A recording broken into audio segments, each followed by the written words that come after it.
Esselamu Aleyküm değerli Kervan FM dinleyicileri. Bugün Hicri 1 Ramazan 1441. Saatlerimiz 18'i gösterirken Kervan FM'de bir iftara doğru programıyla tekrardan sizlerle beraberiz.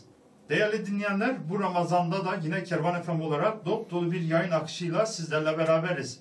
İnşallah bu 30 günlük süreyi dolu dolu geçireceğiz. Kur'an ayını Kur'an'la birlikte yaşayıp idrak edeceğiz. Malumunuz olduğu üzere koronavirüsten dolayı sokağa çıkma yasağı var. Biz de evlerinize konuk olup bu güzel günleri ihya etmeye çalışacağız. Değerli dinleyenler, iftara doğru programımızın formatından biraz bahsedeyim. Her gün stüdyomuzda değerli bir konuğumuz olacak. Tabii koronavirüsten dolayı sosyal mesafeye dikkat ettiğimizden dolayı konuklarımız sanal stüdyolarda olacak.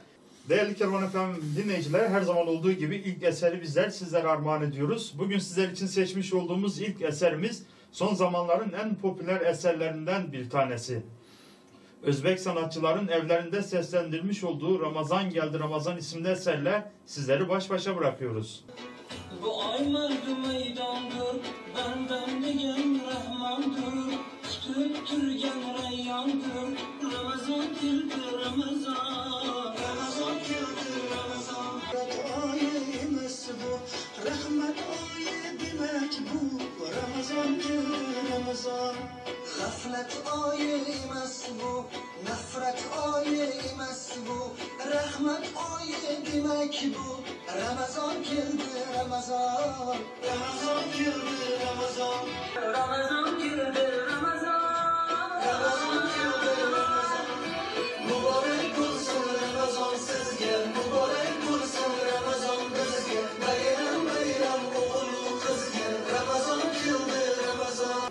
Başı rahmet, ortası mağfiret, sonu da cehennem ateşinden kurtuluş olan Ramazan ayı tüm Müslüman ümmetine hayırlı olsun diyoruz. İnşallah önümüzdeki Ramazan'a Allah-u Teala bizi tekrardan kavuşturur ve güzel, coşkulu bir şekilde karşılama nasip olur. Malumunuz olduğu üzere her Ramazan'ı farklı bir buruklukla karşılıyoruz.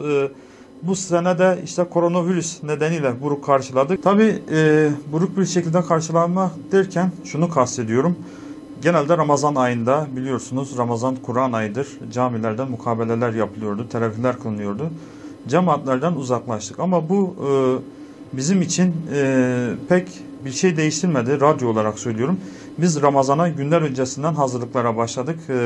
Hazırlıklarımızı tamamladık ve dinleyicilerimize evlerinde istifade edeceği şekilde yayın akışı hazırladık. Yayınlarımızda özellikle Kur'an-ı Kerim'den uzak durmamaları için günün değişik saatlerinde hatimler ayarladık. Yine sadece hatimle yetinmedik. Yine okunan hatimlerin Türkçe meallerini gün içerisine serpiştirdik. Kaliteli seslerden oluşan meallerimiz gün içerisinde dinleyicilerimizle buluşacak. Yine hem Arapça hem meal şeklinde hatimler ayarladık. Yine dinleyicilerimizle bu programları inşallah onlarla buluşturacağız. Artı her zaman Kervan FM Ramazan ayında stüdyolarında değerli konukları buluşturuyordu dinleyiciler. Ama bu sene sosyal mesafeden dolayı stüdyomuza konuk alamıyoruz. Bunun da önceden hazırlığını yaptık, sistemimizi oluşturduk.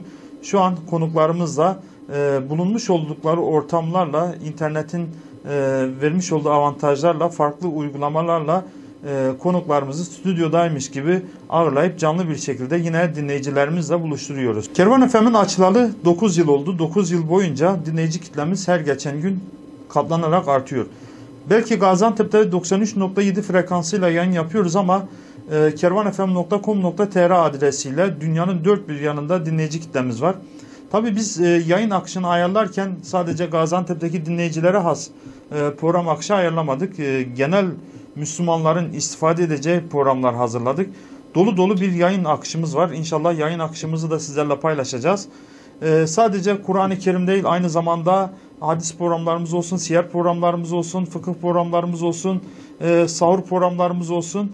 Birçok alanda değerli hocalarımızın anlatımıyla insanların dolu dolu geçireceği bir Ramazan ayını inşallah radyomuz stüdyolarından dinleyicilere ulaştıracağız. Tabii dinleyicilerimiz şu an evdedir. Belki farklı argümanlar da kullanıyor olabilirler. Ama şu tavsiyede bulunmak istiyorum. Radyodan vazgeçmemeleri gerekiyor. Radyo farklı bir dünya. İnşallah bu dünyanın içerisinde oldukları zaman hayata daha farklı bakacaklar. Gerçekten Kervan FM olarak biz dinleyicilerimizin bakış açısını doğru bir mecraya doğru kaydırmaya çalışıyoruz. Ki bundan dolayı da sevinçliyiz aslında. Çünkü bunu nereden biliyoruz?